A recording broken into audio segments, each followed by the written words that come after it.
Martina había visto partir a muchos miembros de su familia. Sus hijos, sus nietos y hermanos se le habían adelantado en el mundo de formas muy extrañas. Formas en las cuales mucho se decía que ella era precisamente la culpable de esos decesos.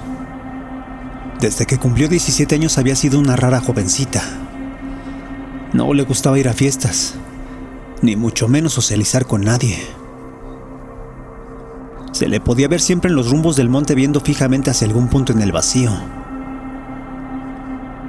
o sonriendo y platicando con alguien a quien se decía imaginaba. La gente del pueblo hablaba mucho de eso. Decían que estaba loca porque mucha gente la había encontrado en diversas ocasiones hablando sola. No solo cuando se quedaba viendo fijamente al vacío, sino también mientras caminaba o se le veía sentada cerca de los árboles del monte. Solo que Martina en realidad no estaba loca. Ella verdaderamente hablaba con alguien. Platicaba con algo que la demás gente no podía ver, que la demás gente no podía percibir. Gracias a esto fue que se dijo que estaba fuera de sus cabales, que no era normal y que además estaba maldita. Esto porque había ocasiones en que la mujer caminaba por las calles del pueblo y de pronto se detenía frente a algunas puertas de personas las cuales no conocía. Personas a las cuales tal vez jamás en su vida había visto. Ella solo se quedaba en la entrada viendo al frente como si esperara algo, o alguien que en algún momento saldría a verla. Aquello por sí solo no era más que una anécdota, pero lo que sucedía después era lo que poco a poco comenzó a aterrar a algunos de los pobladores. Resultaba que justo después de mirar fijamente a la entrada y dar media vuelta para irse de ahí, era que alguien en esa casa de repente se moría. La gente le tenía miedo. Incluso su propia familia la evitaba, ya que dicha acción en realidad había sido realizada por ella desde muy pequeña, cuando en 3 ocasiones al parecer ella había anunciado el fallecimiento de 2 de sus hermanos y de una de sus tías. Con apenas 5 años, Martina se paró afuera del cuarto de su hermano recién nacido. Había tenido problemas en el parto, y el pobre, después de horas de angustia, no aguantó la primera noche de su vida. Si bien su fallecimiento no había sido provocado por nadie, esa fue la primera vez que se le vio a Martina parada fuera de la puerta de ese cuarto, mirando fijamente hacia arriba, como observando algo que estuviera por salir de esa puerta. En ese momento se pensó que solo se trataba de una niña que quería ver a su pequeño hermano, pero no era así. La segunda ocasión ocurrió a los 8 años, cuando su hermano mayor de 15 regresó a casa con un terrible dolor en el estómago.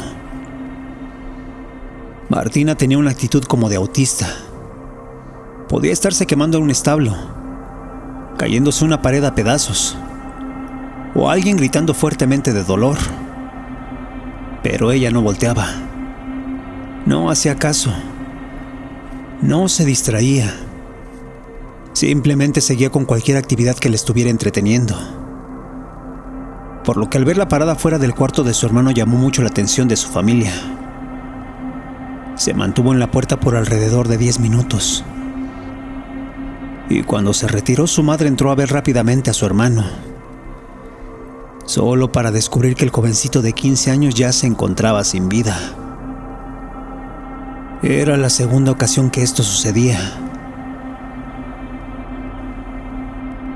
La segunda ocasión que su actitud anunciaba una muerte en su propia casa. La segunda vez que ella, sin decir nada, solo había estado a la entrada de alguien que repentinamente moría. Los familiares no sabían qué pensar, cómo reaccionar, ya que al saber que no era una niña normal, con actitud autista, fue que entraron en negación y no quisieron creer que ella tuviera relación. Pero llegó la tercera vez que eso ocurrió. La siguiente vez que ella haría exactamente lo mismo, parándose afuera del cuarto de su tía y anunciando lo que en realidad todos sabían se trataba de una muerte inminente. Fue así que su madre y hermanos se negaron a que ésta siguiera viviendo con ellos. Pidieron a su padre, don Mario, que se la llevara de ahí, que la regalara a alguna familia del pueblo o que la internara en una escuela. Pero este no pudo. El hombre no quiso. Si bien tenían tierras y bienes materiales, el padre lo único que se le ocurrió hacer fue ponerle un cuarto al otro lado de la hacienda. Fue así como Martina a partir de los 16 años vivió sola y apartada de los suyos. Con el tiempo comenzó a dar paseos por el pueblo, caminando entre la gente, murmurando entre dientes cosas inaudibles y soltando pequeñas sonrisas que de plano la hacían ver como una demente. Al principio fue vista como la tontita del pueblo, como una pequeña que la naturaleza le había negado la capacidad para interactuar, la capacidad para ser normal. Sin embargo, poco duró esa percepción, ya que un día se paró en la puerta de un desconocido, y después de ver fijamente hacia la entrada por 10 minutos, fue que se supo que ella anunciaba la muerte de alguien que ahí se encontraba enfermo. A partir de ahí fue que todos la tomaron en serio. Comenzó a ser rechazada, insultada, ahuyentada y agredida por el temor de que ella llegara a pararse en alguna entrada y ahí provocara una nueva muerte. Si bien nadie la aceptaba, también era un hecho que nadie se atrevía a hacerle daño. Temían que fuera una bruja, una sirviente del diablo, una mujer maldita la cual al agredirla provocaría un mal mayor entre la gente del pueblo. Fue así que comenzó a quedarse sola. No se le podía acercar a nadie sin recibir insultos o sin que la gente saliera huyendo. Por lo que poco a poco Martina fue casi obligada a quedarse al margen de la gente del pueblo, viéndosele siempre sentada alrededor de la hacienda de su familia o en algún lugar cercano al bosque. Así vivió por algunos años, llegándosele a ver solamente parada en medio del camino que llevaba al pueblo, viendo a la distancia como si estuviera esperando a alguien. Si bien esas acciones coincidían con la muerte de alguien entre la gente del poblado, no se podía hacer nada. La gente lo único que hacía era esperar lo peor y ponerse a rezar, pedir a Dios que no ocurriera nada y que aquello solo fuera una absurda casualidad o algo producto de la superstición y el miedo. Sin embargo, nunca fallaba. Cada que Martina se paraba viendo hacia la entrada del pueblo, el resultado era el mismo. Alguien fallecía sin importar que fuera enfermedad, riña o causas naturales. Los años pasaron y en algún momento Pedro Ignacio regresó al pueblo. Se trataba de un joven el cual, al igual que Martina, se podría decir que tenía cierta lentitud en su forma de reaccionar. Si bien era bueno para las actividades del campo, disciplinado y cumplido, la realidad es que casi no podía socializar. Le costaba trabajo expresarse, entender a los chicos de su edad. Si alguien hacía un chiste, él simplemente no reía, no reaccionaba, no entendía. Fue así que un día, transportando troncos hacia el rancho de su patrón, Pedro Ignacio se topó con la joven Martina. Nadie supo cómo se dio, ni cómo es que ambos comenzaron, pero a partir de ahí se hicieron muy cercanos. No se les veía cariñosos ni expresivos, simplemente juntos, sin decir muchas palabras entre uno y el otro. El padre de Martina quería mucho a su hija, por lo que viendo que por fin había encontrado a alguien que no la juzgaba y que la podía entender, fue que le ofreció un trabajo a dicho joven dentro de su hacienda. solo que no lo hacía porque lo necesitara, sino para que éste simplemente pasara mucho tiempo junto a su hija. Después de unos meses sucedió lo inevitable. Ambos jovencitos se convertirían en padres. Aquello fue la alegría del nuevo abuelo, quien de inmediato les proporcionó todo lo que necesitaran. Una cabaña medianamente cercana a su hacienda, dotada con todo tipo de comodidades, para que a ambos jóvenes nadie los molestara. Fue así que las muertes anunciadas por Martina en aquel pueblo dejaron de suceder por un tiempo. La joven de un día para otro se había dedicado solo a tener hijos, a no salir de su cabaña y a incrementar a su familia con Pedro Ignacio. Martina llegó a tener 5 hijos. Si bien nunca se le veía sonreír ni a ella ni a su marido, sí que eran la alegría del abuelo don Mario. Los niños habían nacido completamente sanos y pasaban la mayor parte del tiempo en la hacienda de sus abuelos, dejando así que Martina y Pedro Ignacio vivieran solos en esa cabaña cercana a la hacienda. Parecía el trato perfecto, el arreglo no dicho más conveniente, el cual, sin esperarlo, pronto se convertiría en una pesadilla. Un día, amaneció Martina parada en la puerta de su propia cabaña. Algunos campesinos que pasaban por ahí la vieron parada frente a su entrada. Si bien les pareció rara y desconcertante, prefirieron ignorar la situación y simplemente seguir con su camino. Esto porque nadie creyó que la propia Martina en algún momento anunciara la muerte entre algún integrante de su propia familia. Sin embargo, eso era exactamente lo que sucedería, ya que horas más tarde, todo el pueblo se enteraría que Pedro Ignacio, su joven pareja, había muerto ese día. Lo descubrió uno de sus pequeños hijos, quien había ido esa mañana a la cabaña para llevarle de comer a sus padres. Mucha gente de inmediato se alarmó, no solo por el miedo de que comenzara de nuevo a provocar fallecimientos, sino porque al parecer la mujer no se veía afectada, no se veía triste o conflictuada. Al contrario, se le veía apacible y hasta sonriente mientras se sentaba a la entrada de su cabaña. Aquello alarmó a la gente del pueblo, ya que a raíz de dicha situación pronto se le volvió a ver caminando por los alrededores, platicando a solas y susurrando sobre su hombro.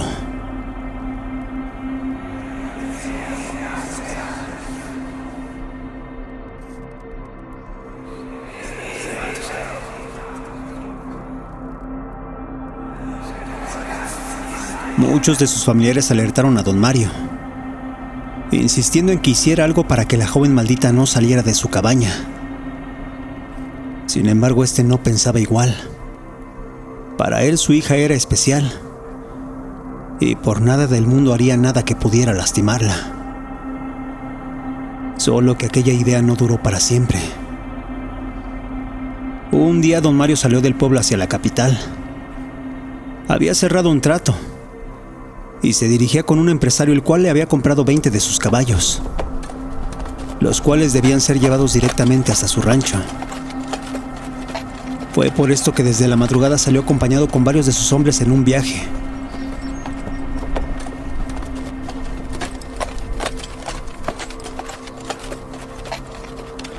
El cual se llevaría a cabo en una semana, y el cual jamás imaginó tendría tan trágicos resultados. 7 días pasaron, y al volver al pueblo, extrañamente no había nadie en las calles. La gente se había encerrado en sus casas. De las tiendas que existían solo habían abierto la mitad, y la policía municipal tenía infinidad de patrullas colocadas afuera del rancho de don Mario. Aquello era desconcertante e inesperado para el pobre hombre, quien completamente alterado preguntó a gritos: ¿Qué era lo que sucedía fuera de su propiedad? ¿Por qué había tantas patrullas en su entrada? ¿Y por qué le cerraban el paso de su hacienda?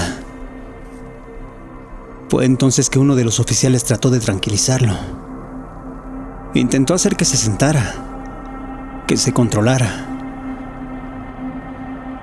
Pero el pobre hombre simplemente se alteró aún más, por lo que fuera de sí saltó sus propias cercas y corrió directamente hacia su casa.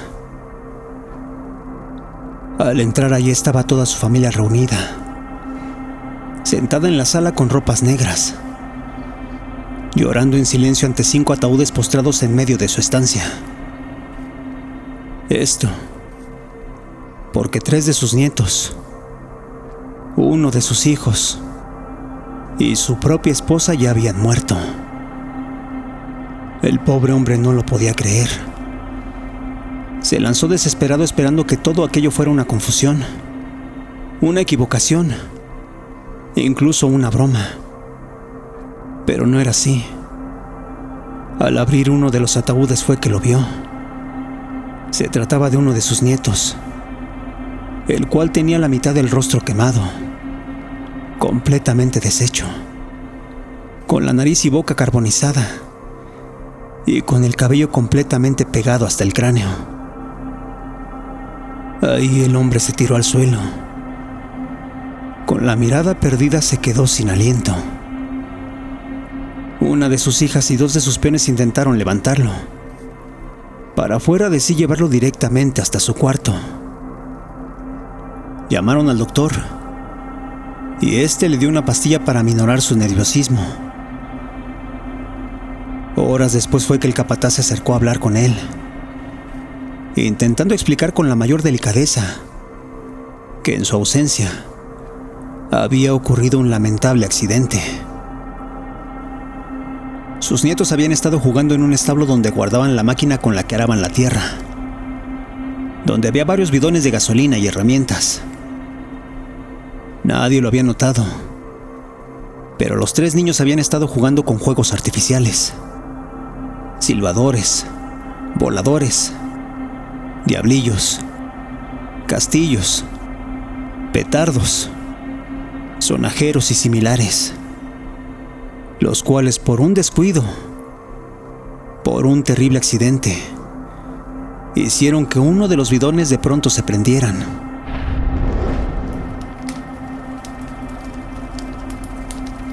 Situación que ocasionó que en segundos todo se incendiara. Su mujer, 1 de sus hijos y 2 peones habían entrado tumbando la puerta. Intentaban salvarlos, pero aquello era imposible de controlar. El fuego se había esparcido por todos lados, y tanto sus 3 nietos, su propia esposa, 1 de sus hijos y aquellos 2 peones nunca salieron. Don Mario no sabía qué pensar, no sabía cómo reaccionar, no sabía qué más hacer. Aquello parecía una pesadilla inexplicable de la cual no había forma de despertar. Sin embargo, esa no era la peor noticia. El trabajador de don Mario se le acercaba para contarle que había algo que tenía a todo el pueblo enardecido. Y es que antes de que se pudiera ver el fuego en aquel establo, su mujer había visto a Martina parada a las puertas de ese lugar. Fue eso lo que en realidad alertó a todos en la hacienda. Al parecer ella sabía que ahí en ese lugar algunas muertes pronto estarían ocurriendo. Aquello la gente del pueblo lo supo, y fue entonces que una turba enardecida intentó entrar al rancho. Amagaban con linchar a su hija, porque según ellos, aquella mujer estaba maldita. Fue por eso que la policía tuvo que actuar, cercando el rancho para protegerlo. Aquello que escuchó fue como un balde de agua fría para don Mario, quien se negaba a creerlo, a procesarlo, pero era verdad. Su hija, si no lo provocaba directamente, sí que sabía cuando alguien moriría cerca de ella. Fue así que don Mario tomó una decisión y dio la orden de que se llevaran a su hija a su cabaña y que ahí la vigilaran para que no saliera. Esto, no por apartarla de los demás, sino para evitar una tragedia o un enfrentamiento con ella y su propia familia. Esa tarde don Mario no dijo más al respecto y simplemente bajó a su sala para ahí permanecer toda la noche velando a sus muertos. Al día siguiente se hizo el entierro de sus familiares y a partir de ahí don Mario cambió para siempre. Dejó de atender sus negocios y tierras, dejando que todo poco a poco se fuera a la quiebra. Sus trabajadores en pocos días fueron despedidos y sus otros hijos, junto a sus demás nietos, simplemente se fueron a vivir a otra ciudad donde tenían familia materna. Con el paso de los meses la policía dejó de vigilar el lugar y prácticamente ya solo vivían don Mario en su hacienda, Martina en aquella cabaña al fondo del rancho y dos de sus peones, los cuales se ocupaban de tener todo en orden en aquellas tierras. Pero la gente del pueblo hizo todo tipo de teorías, todo tipo de especulaciones, en las cuales se decía que don Mario había vendido su alma al diablo, que tenía un cierto arreglo, por el cual él mismo no se atrevía a tocar a su hija, quien para muchos era una sirviente de las tinieblas. Otros decían que la mujer en realidad se trataba de una bruja, la cual buscaba acabar con todos ahí en el pueblo, que se dedicaba a cobrarse las almas de quienes ella escogiera, para que así nadie le pudiera hacer daño. Sin embargo, no era así. Aquella mujer y su viejo padre en realidad solo se trataban de dos personas abandonadas, las cuales ya nadie quería ver, ya nadie quería frecuentar, y a los cuales nadie se atrevía siquiera a saludar. Fue así como todo tipo de chismes y rumores pronto hicieron que un grupo de 3 hermanos intentaran robar lo que quedara en esa hacienda. Se trataban de 2 hombres y una mujer, los cuales habían ido de trabajo en trabajo saqueando todo lo que podían. Fue así que, oyendo chismes de sus patrones, supieron que don Mario tenía una caja fuerte, la cual aún guardaba buena parte de su riqueza. Razón por la cual una noche los 3 hermanos se metieron a dichas tierras. Iban armados con machetes y una pistola. Eran las fiestas del pueblo, y sabían que seguramente esa noche los 2 peones no estarían. En medio de la oscuridad los 3 hermanos saltaron la cerca, y entonces se fueron directamente hacia la vivienda de don Mario.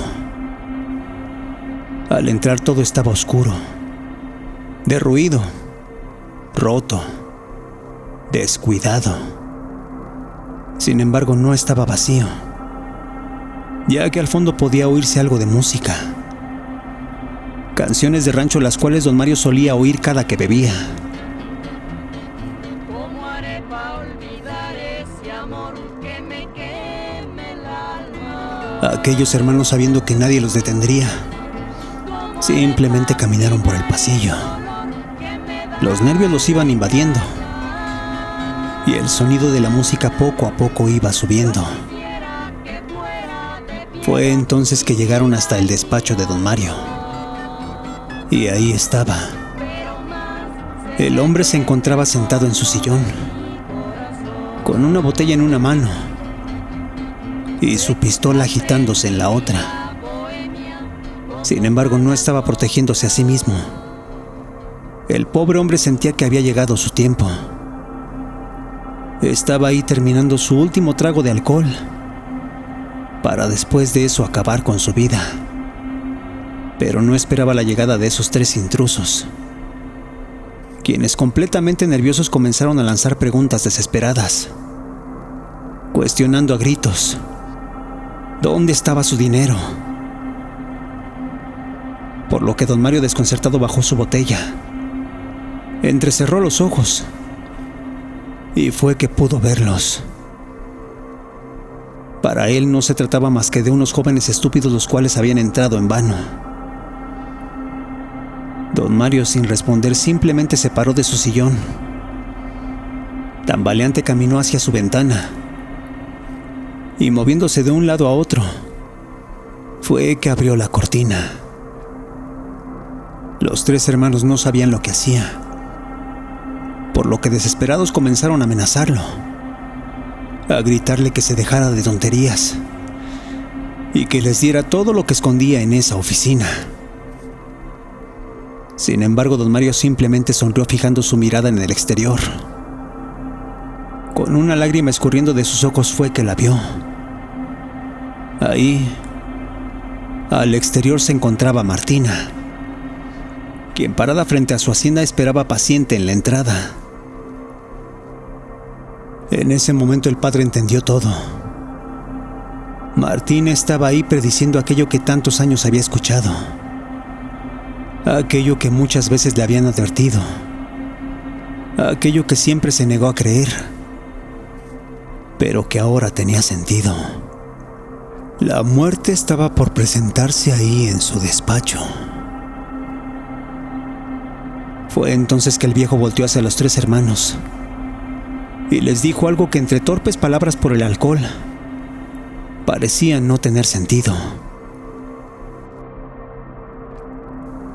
Mi hija no mató a nadie. Mi hija no predice nada. Simplemente espera a su amiga, la cual ahora mismo ustedes y yo conoceremos tan cerquita que no habrá forma de escaparnos.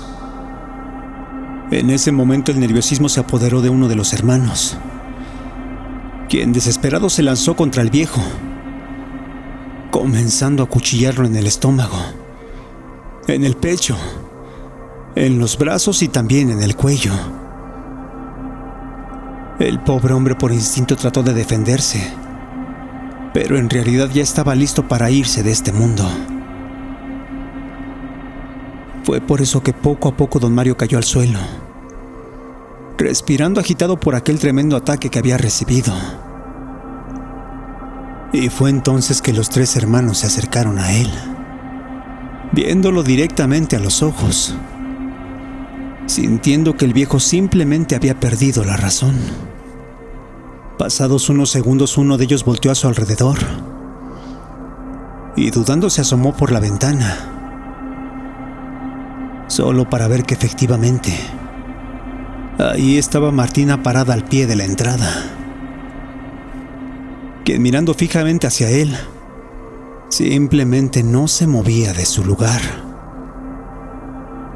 Los tres hermanos estaban asustados, temerosos no solo por haber atacado al viejo, sino porque sabían muy bien de aquellos rumores, los cuales decían que Martina mataba a aquellos quien ella escogía. Llenos de pánico comenzaron a discutir, debatiendo si debían buscar en aquel lugar, si debían salir corriendo, o si incluso debían matar a aquella mujer que tanto miedo les producía. Sin embargo, no pudieron hacer nada, ya que con su último aliento don Mario alzó su pistola y sorpresivamente dio 5 detonaciones.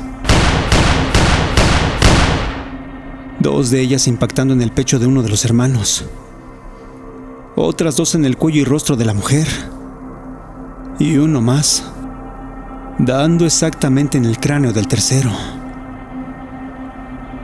Aquellos jóvenes, sin poder hacer nada, simplemente cayeron al suelo.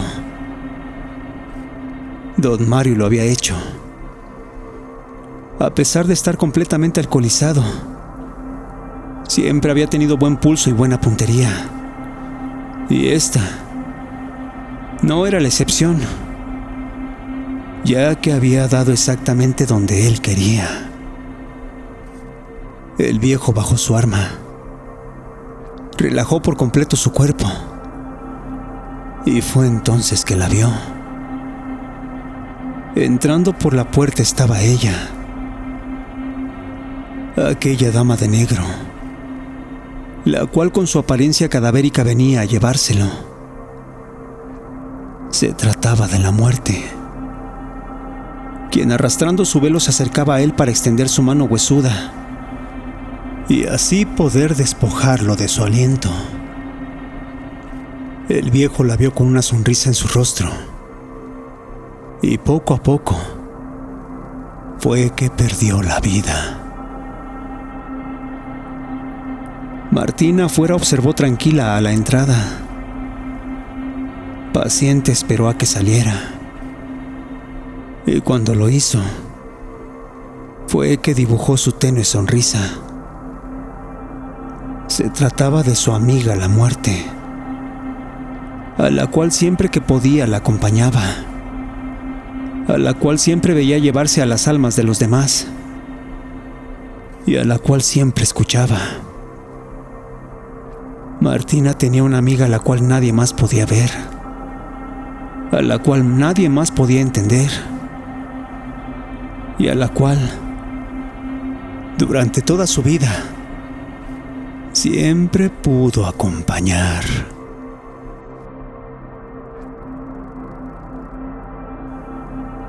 Gracias por escucharnos. Si te gustó lo que has oído, te pedimos nos regales un like, te suscribas y compartas. Esto es Radio Caníbal.